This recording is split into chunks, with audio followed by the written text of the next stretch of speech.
Le premier cas, il a été détecté sur l'île de la Réunion. C'est un homme de 53 ans. Il a voyagé au Mozambique, a fait escale en Afrique du Sud. Son état de santé n'est pas dans les cas de sévérité. Donc, pour l'instant. Pas de sévérité, mais quels symptômes? Symptômes classiques, vous avez la toux, vous avez des douleurs musculaires.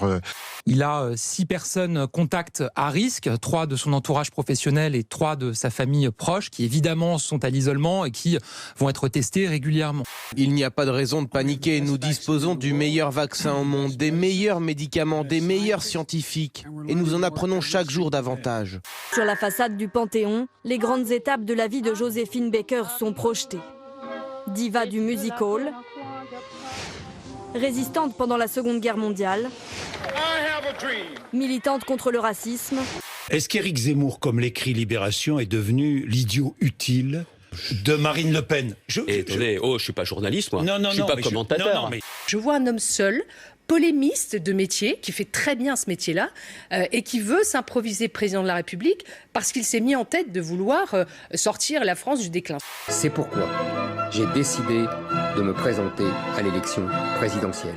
J'ai donc décidé de solliciter vos suffrages pour devenir votre président de la République.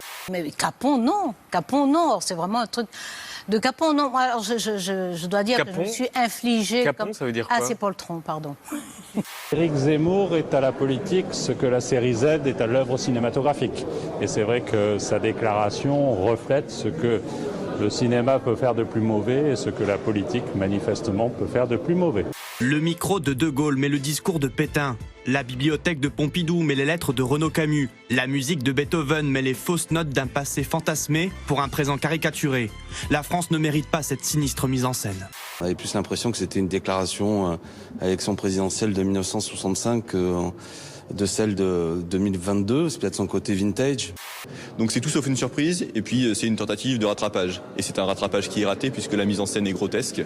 Effectivement, en plus, s'ils n'avaient même pas demandé les droits, pour certaines images, nous on a une chaîne YouTube, et effectivement, on sait très bien qu'on est vite rattrapé par la patrouille, dès que vous utilisez une chanson, vous n'avez pas le droit. Mais là, il y a une levée de bouclier, Valérie Trierweiler n'est pas contente, Émeric Caron n'est pas content. Éric Zemmour a un peu plus d'ennemis que la moyenne dans ce pays. Il y a des emprunts, des images, des extraits de films. Apparemment, vous n'avez pas demandé les droits. Est-ce que c'est une maladresse? Est-ce que c'est un oubli? Les querelles de juristes doivent s'intéresser aux juristes. Moi, je ne m'occupe pas de cela.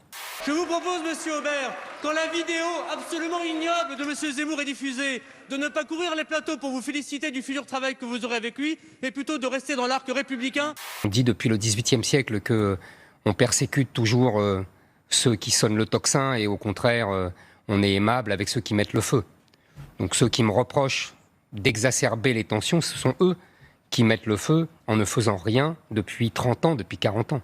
Je crois qu'en tout cas, avant même sa candidature, les Français ont déjà pu se rendre compte du style Éric Zemmour, on va dire. On ne fait pas des doigts d'honneur aux Français. Voilà. Je veux dire, ça témoigne quand même de quelque chose.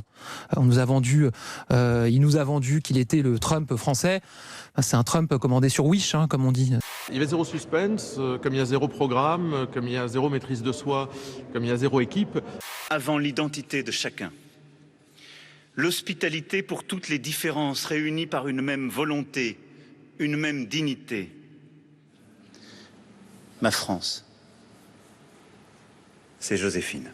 C'est l'exemple même de la réussite du modèle d'assimilation à l'ancienne que je veux restaurer et que nos élites, et en particulier Emmanuel Macron, détestent et rejettent.